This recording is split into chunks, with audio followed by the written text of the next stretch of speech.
Well, welcome back to our baby bird grow out pen where there are no baby birds. I'm kidding. They are here, but they have now decided they own the place.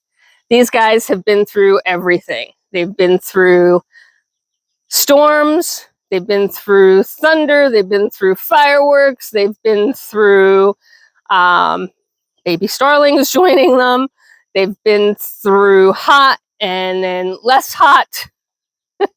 So these guys are, I would call it fully mature in terms of acclimation to the outdoors. And they are looking much more like adult chickens. Even our little slow growing ones have finally started to catch up.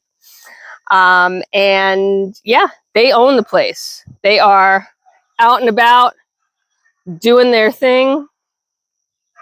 And what their thing is they are working. Whoop, there comes Sophie. And yes, Sophie does run around the outside and thinks it's fun to chase them. But I hope you can see that they're not really intimidated or stressed. They've long since figured out that the dog can't hurt them and can't get to them. And so they move away from the fence line. But they're like, all right, we'll just go and have a drink then. They all still have their little baby voices, no chicken crows yet, so they're still too young.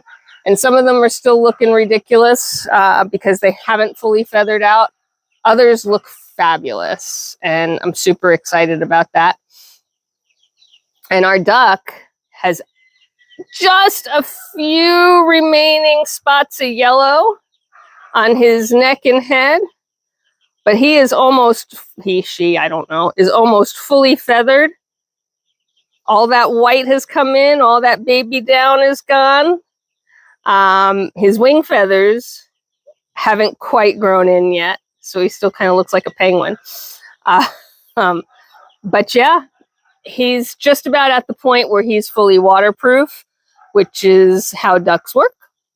Once they're fully feathered, they're pretty well waterproof. Of course, they have to maintain their waterproof by grooming themselves, and that's what they do. So when they preen, they're actually fixing their waterproofing. But overall, the chickens are doing great. I do have some news on the baby starling. So if you've been following along, we had a baby starling that somehow managed to get into this enclosure. Not really sure how, but doesn't matter. It was in. I did grab it and attempt to put it out of the enclosure, and it found its way back in. And then once I grabbed it again to remove it for the second time, noticed that it had an injury on its leg. It was a surface injury. It was a flesh wound. It's just a flesh wound. If you know, you know.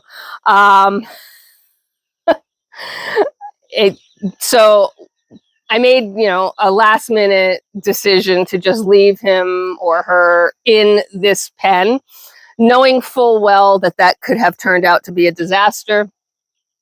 What ended up happening, and this is an update to that storyline, if you can call it a storyline, it's just kind of the storyline of stuff that happens on the farm, is the baby bird did find his way back out of the pen. So either he's small enough to get through the fencing, or there's a small, tiny little, gap somewhere that we'll have to find and fix. Are you hungry, you little thing?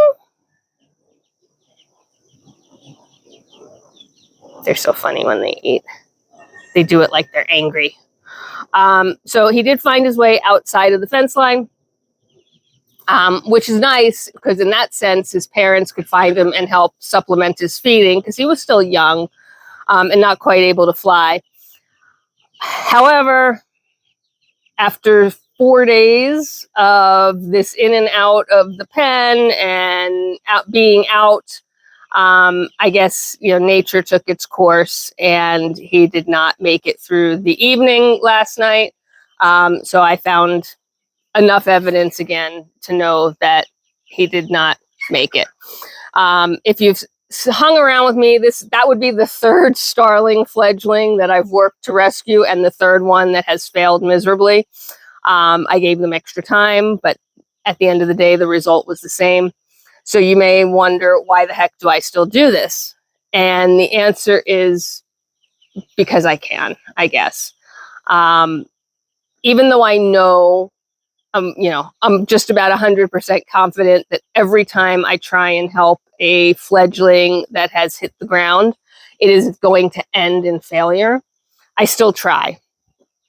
My belief, my philosophy is, if the animal is willing to give it a shot, then I'm willing to give it a shot. And I'm going to give it a shot to the best of my ability without being excessive, right? We're not going to give baby birds CPR if that were to be the case, like, just to put it in perspective. But we are going to, Sophie is having a blast, and the birds really don't care. They probably care more that I'm in their pen than they care about Sophie being outside their pen. But at any rate, oh, look, they all went into their shelter. They told Sophie, forget you, you can't see us now. That's really funny. I haven't seen them in there yet, so that's new. That's new behavior, and that is okay, fine. That's what it's there for. It gives that visual barrier so that if they're feeling stressed, they still have a place to be that can, kind of protect them from what's happening outside that's stressing them. So anyway, why do I continue to work with the starlings? Why not, right? The baby birds, if they hit the ground and if they come out of the nest and hit the ground before they're fully flighted, then the reality is that in nature, they would not survive. The other reality is that they are still classified and are an invasive species in New Jersey, which means that there isn't a rehabber out there that will or can legally work with them. We do everything we can to prevent them from nesting at all in the area, but again, starlings are pretty, what do I want to say? Tenacious is the word. And they find a way to beat every, barrier and every deterrent that we put out there. And every year there's at least a few that build a nest in the barn, in the rafters. You can't see the nest. It's not something we can get at. They literally go through the smallest gap and then build their nest. And then when the baby birds fall out, I can't put them back in the nest.